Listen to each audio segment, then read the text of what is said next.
Hi అండి. అందరికీ నమస్కారం. Welcome to my channel. ఈ వీడియోలో ఏపీ ప్రభుత్వ పెన్షనర్లకు తీపి కబురు. సుప్రీంకోర్టు సంచలన తీర్పు పెన్షనర్లకు ఇక పండగే అంటూ అప్డేట్ రావడం జరిగింది. సో, దీనికి సంబంధించిన పూర్తి వివరాలైతే వీడియోలో తెలుసుకుందాము. వీడియో అయితే ఎక్కడే గాని స్కిప్ చేయకుండా ఎండ్ వరకు చూసేయండి. అప్పుడే ఇన్ఫర్మేషన్ పూర్తిగా అర్థమవుతుంది. అలాగే వీడియో చూస్తున్న ప్రతి ఒక్కరు వీడియోకి లైక్ చేయండి ఫ్రెండ్స్. ఈ వీడియోని తోటి ఉద్యోగ, పెన్షన్ మిత్రులతో అయితే షేర్ చేయండి.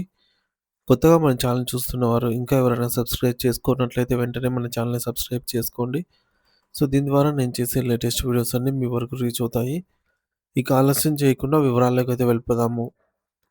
ఫ్రెండ్స్, ఇక విషయానికొచ్చినట్లయితే ఆంధ్రప్రదేశ్ మరియు తెలంగాణ రాష్ట్రాల్లోని లక్షలాది మంది ప్రభుత్వ పెన్షనర్లకు దేశం అత్యున్నత న్యాయస్థానం సుప్రీంకోర్టు ఒక అద్భుతమైన మరియు మరిచిపోలేని తీపి కబురును అందించింది. ఈ వార్త విన్న పెన్షనర్ల ఇళ్లలో ఇప్పుడు పండుగ వాతావరణం నెలకొంది. గత కొన్ని దశాబ్దాలుగా పెన్షనర్లు ఎదుర్కొంటున్నటువంటి అతిపెద్ద ఆర్థిక సమస్యపై సుప్రీంకోర్టు ఇచ్చిన ఈ చారిత్రాత్మక తీర్పు వారి జీవితాల్లో కొత్త వెలుగును నింపడమే కాకుండా వారికి అందాల్సిన న్యాయమైన సొమ్మును తిరిగి ఇప్పించే మార్గాన్ని సుగమం చేసింది. ఈ కీలక తీర్పు ద్వారా పెన్షన్ కమ్యూటేషన్ రికవరీ కాలపరిమితిని ప్రస్తుతం ఉన్న 15 సంవత్సరాల సుదీర్ఘకాలం నుండి ఏకంగా 10 సంవత్సరాల 8 నెలలకు తగ్గిస్తూ జస్టిస్ సంజీవ్ ఖన్నా మరియు జస్టిస్ దీపాంకర్ దత్తాలతో కూడినటువంటి ధర్మాసనం అత్యంత కీలకమైన ఉత్తర్వులను జారీ చేసింది. ఈ నిర్ణయం కేవలం ఒక అంకె మార్పు మాత్రమే కాదు, ఇది లక్షలాది మంది వృద్ధ పెన్షనర్లకు లభించే అతిపెద్ద ఆర్థిక ఉపశమనం మరియు వారు ఏళ్ల తరబడి చేస్తున్నటువంటి న్యాయ పోరాటానికి లభించిన గొప్ప గౌరవం. ముందుగా అసలు ఈ పెన్షన్ కమ్యూటేషన్ అంటే ఏమిటి? మరియు ఇది పెన్షనర్లకు ఎలా ఉపయోగపడుతుందో మనం చాలా క్షుణ్ణంగా అర్థం చేసుకోవాలి. పదవీ విరమణ చేసిన సమయంలో ఒక ఉద్యోగికి ప్రభుత్వం ఒక ప్రత్యేక ఆర్థిక సౌకర్యాన్ని కల్పిస్తుంది. సో, దీని ప్రకారం ఒక ఉద్యోగి తన ప్రతి నెల అద్దె అందే పెన్షన్ మొత్తంలో కూడా గరిష్టంగా 40% వరకు కమ్యూట్ చేసుకోవచ్చు. అంటే వదులుకోవడానికి సిద్ధపడితే దానికి బదులుగా ప్రభుత్వం ఒకేసారి భారీ మొత్తంలో నగదును అంటే కమ్యూటెడ్ వాల్యూను అందజేస్తుంది. పదవీ విరమణ తర్వాత సొంత ఇల్లు నిర్మించుకోవాలి అనన్నా, లేదా పిల్లల వివాహాలు చేయాలన్నా, లేదా వృద్ధాప్యంలో వచ్చే అనారోగ్య సమస్యల కోసం అత్యవసరంగా పెద్ద మొత్తంలో డబ్బులు అవసరమైనప్పుడు ఈ సౌకర్యం పెన్షనర్లకు ఒక కొండంత అండలాగా నిలుస్తుంది. పెన్షనర్లు తమ సొంత అవసరాల కోసం ఈ డబ్బును ముందే తీసుకోవటం వల్ల వారి ఆర్థిక ఇబ్బందులు కొంతవరకు తీరుతాయి. అయితే ప్రభుత్వం ఒకేసారి ఇచ్చిన ఈ కమ్యుటేషన్ మొత్తాన్ని ఉచితంగా ఇవ్వదు. ఆ సొమ్మును వడ్డీతో సహా తిరిగి వసూలు చేయడానికి పెన్షనర్ యొక్క నెలవారీ పెన్షన్ నుండి కొంత భాగాన్ని కోత విధిస్తుంది. ఈ రికవరీ ప్రక్రియ ఇప్పటివరకు 15 సంవత్సరాల పాటు అంటే అక్షరాల 18 నెలల పాటుగా నిరంతరాయంగా కొనసాగేది. ఈ 15 ఏళ్ల కాలం ముగిసిన తర్వాతే పెన్షనర్‌కు మళ్ళీ పూర్తి పెన్షన్ పునరుద్ధరించబడేది. అంటే అప్పటి వరకు వారి పెన్షన్‌లో 40% కోత విధిస్తూనే ఉండేవారు. ఇక్కడే అసలైన సమస్య మరియు అన్యాయం దాగి ఉంది. ఎందుకంటే ఈ 15 ఏళ్ల రికవరీ కాల పరిమితిని గతంలో అంటే 1980లో 1980వ దశకంలో వడ్డీ రేట్లు 12% కంటే ఎక్కువగా ఉన్నప్పుడు నిర్ణయించారు. కాలక్రమేణా దేశ ఆర్థిక పరిస్థితులు మారిపోయాయి మరియు బ్యాంకు వడ్డీ రేట్లు గణనీయంగా తగ్గుతూ వచ్చాయి. ప్రస్తుతం ఈ వడ్డీ రేట్లు సుమారు 7%కి చేరుకున్నాయి.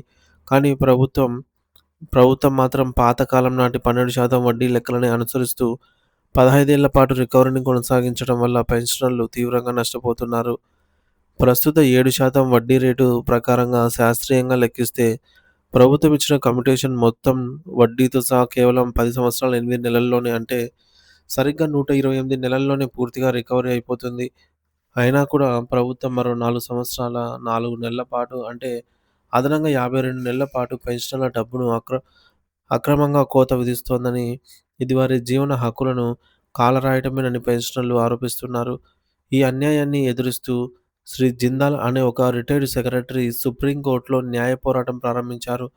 ఆయన వాదనలు అత్యంత హేతుబద్ధంగా మరియు సాక్ష్యాధారాలతో కూడి ఉన్నాయి. 7% వడ్డీ రేటు అమల్లో ఉన్నప్పుడు 15 ఏళ్ల రికవరీ అనేది ఆహ్, దోపిడీతో సమానమని, ఈ అదనపు 52 నెలల కోత వల్ల ప్రతి పెన్షనర్ సగటున లక్షల రూపాయల ఆదాయాన్ని కోల్పోతున్నారని ఆయన కోర్టుకు వివరించారు. ఈ వాదనలతో పూర్తిగా ఏకీభవించిన సుప్రీంకోర్టు పెన్షనర్లకు అనుకూలంగా చారిత్రాత్మక తీర్పును ఇస్తూ రికవరీ కాలాన్ని 128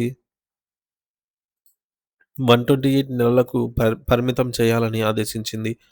ఈ తీర్పు వల్ల ఇప్పుడు పెన్షనర్లు 128 నెలల తర్వాత అంటే దాదాపు 4 ఏళ్ల ముందే తమ పూర్తి పెన్షన్ తిరిగి పొందే అవకాశం లభించింది. ఈ తీర్పు వల్ల కలిగే తక్షణ ప్రయోజనాలు వర్ణనాతీతం. ముఖ్యంగా వృద్ధాప్యంలో ఉన్న పెన్షనర్లకు నెలవారీ ఆదాయం పెరగడం వల్ల వారికి గొప్ప ఆర్థిక భరోసా లభిస్తుంది. సగటున ఒక పెన్షనర్ ఈ 52 నెలల అదనపు రికవరీ ఆగటం వల్ల లక్షల రూపాయల అదనపు ఆదాయాన్ని పొందుతారు. ఇది వారి వైద్య ఖర్చులకు మరియు ఇతర అవసరాలకు ఎంతగానో ఉపయోగపడుతుంది.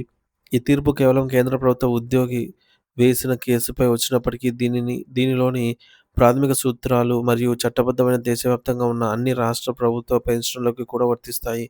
అందువల్ల ఆంధ్రప్రదేశ్ మరియు తెలంగాణ రాష్ట్రంలోని లక్షలాది మంది పెన్షనర్లు కూడా ఈ తీర్పు ప్రయోజనాలను పొందే పూర్తి అర్హతను కలిగి ఉన్నారు.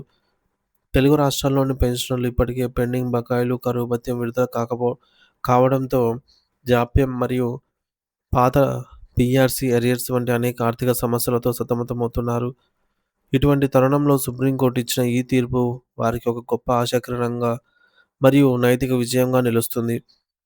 ఒకవైపు ఉచిత పథకాలకు వేల కోట్లు వెచ్చిస్తున్నటువంటి ప్రభుత్వాలు తమ కోసం జీవితాంతం కష్టపడిన పెన్షనర్ల సంక్షేమాన్ని విస్మరిస్తున్నాయన్న విమర్శల మధ్య ఈ తీర్పు ప్రభుత్వాలను ఆలోచింపజేస్తోంది. రాష్ట్ర పెన్షనర్ల సంఘాలు ఇప్పుడు ఈ సుప్రీంకోర్టు తీర్పు కాపీని ఆధారంగా చేసుకొని రాష్ట్ర ప్రభుత్వాలపై ఒత్తిడి తీసుకురావాల్సిన అవసరం ఉంది. వినతి పత్రాలు సమర్పించడం ద్వారా మరియు అవసరం అవసరమైతే హైకోర్టుల ద్వారా ఈ తీర్పును రాష్ట్ర స్థాయిలో వెంటనే అమలు చేయించుకోవాలని అయితే పెన్షనర్ల సంఘాలు నిర్ణయించుకున్నాయి. సో, మొత్తంగా చెప్పాలంటే పెన్షన్ అనేది ప్రభుత్వం పెట్టే భిక్ష కాదు. అది ఒక ఉద్యోగి తన రక్తాన్ని, చెమటను ధారపోసి సంపాదించుకున్న రాజ్యాంగబద్ధమైన హక్కు అని సుప్రీంకోర్టు ఈ తీర్పు ద్వారా మరోసారి గుర్తు చేసింది. ఒక వ్యక్తి తన న్యాయమైన హక్కు కోసం చేసిన పోరాటం నేడు దేశవ్యాప్తంగా కోట్లాది మంది పెన్షనర్లకు మేలు చేకూర్చింది. ఆంధ్రప్రదేశ్ మరియు తెలంగాణ పెన్షనర్లు ఈ చారిత్రాత్మక అవకాశాన్ని సద్వినియోగం చేసుకొని తమ హక్కులను సాధించుకోవడానికి ఐకమత్యంతో ముందడుగు వేయాలి. సో, పెన్షనర్ల గౌరవాన్ని పెన్షనర్ల గౌరవాన్ని, ఆర్థిక భద్రతను కాపాడటంలో ఒక చెరగని మైలురాయిగా అయితే నిలిచిపోతుంది అని చెప్పవచ్చు. సో, ఇది ఫ్రెండ్స్ అప్డేటు పెన్షన్‌లకు సంబంధించి. సో, ఉద్యోగ పెన్షన్‌లకు సంబంధించిన తాజా అప్డేట్ న్యూస్ కోసం మన ఛానెల్‌ని సబ్స్క్రైబ్ చేసుకొని అప్డేట్స్ అయితే ఫాలో అవుతూ ఉండండి. సో, వీడియోని అయితే షేర్ చేయండి. Thank you for watching this video.